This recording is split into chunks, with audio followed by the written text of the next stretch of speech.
Welcome back to Grammar Fundamentals for the SAT. This is Chapter 2, Lesson 14.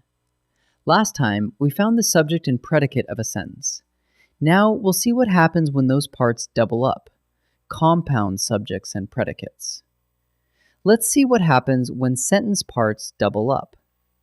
A compound subject is two or more simple subjects joined by a conjunction, like and, or nor. And they all share the same verb. Look, Maya and Devon drove to the coast. Maya and Devon are two separate subjects, joined by and they share one verb, drove. Who drove? Both of them. So a compound subject is simply two or more doers sharing a single action. Now the mirror image, the compound predicate. This is two or more verbs, or verb phrases, joined by a conjunction, all sharing the same subject. For example, Devon washed and waxed the car. Washed and waxed are two separate verbs, but there's only one subject, Devon, who did both. So a compound predicate is one doer performing two or more actions. And of course, you can have both in a single sentence. Maya and Devon shopped and cooked all afternoon. On the subject side, Maya and Devon is a compound subject, two doers. On the predicate side, shopped and cooked is a compound predicate, two actions. So this one sentence is compound on both ends, multiple subjects and multiple verbs working together. Identifying these is easy if you just count. Count the subjects, the who or what, and count the verbs, the actions. If you find two or more subjects sharing one verb, that's a compound subject. If you find one subject with two or more verbs, that's a compound predicate. And if you find two or more of each, the sentence is compound on both sides.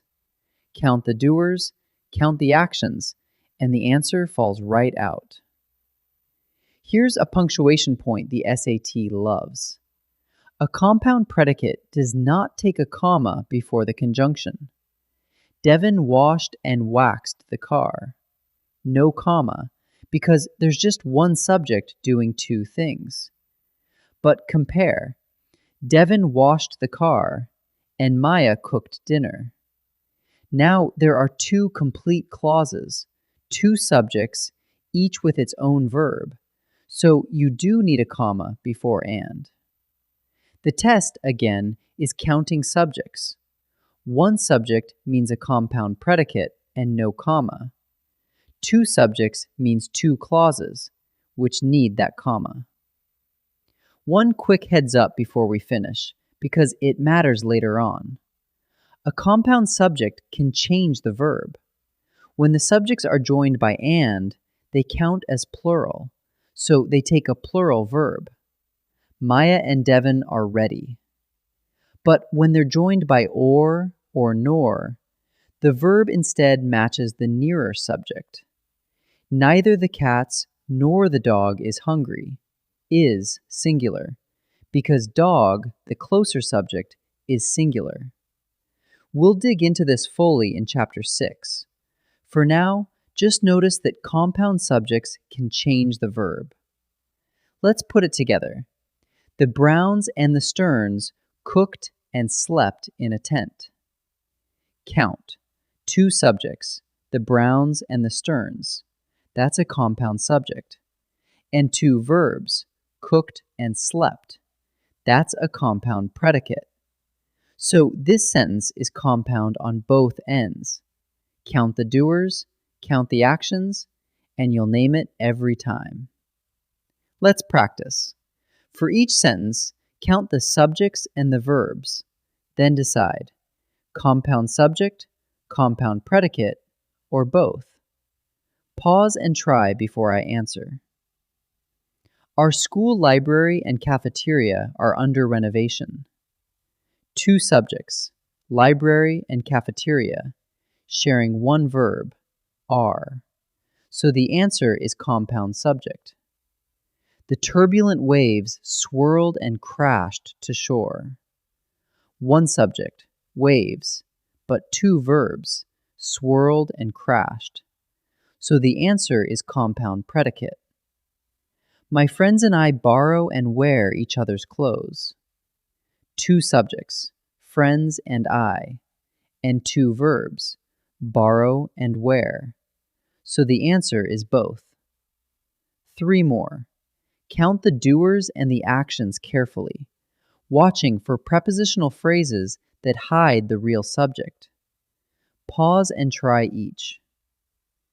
Final exams and the entrance tests fall in the same week. Two subjects, exams and tests, sharing one verb, fall. So the answer is compound subject. Luis popped the popcorn but did not put butter on it. One subject, Luis, doing two things, popped and did put, joined by but. So the answer is compound predicate. I will either borrow or buy a leotard for dance class. One subject, I, with two verbs joined by either or, borrow or buy. So the answer is compound predicate. Let's bring it together. A compound subject is two or more subjects sharing one verb.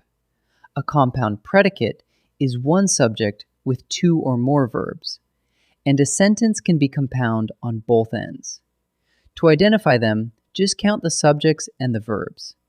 And remember the comma rule. A compound predicate with one subject takes no comma before the conjunction, but two full clauses with two subjects do. Great work.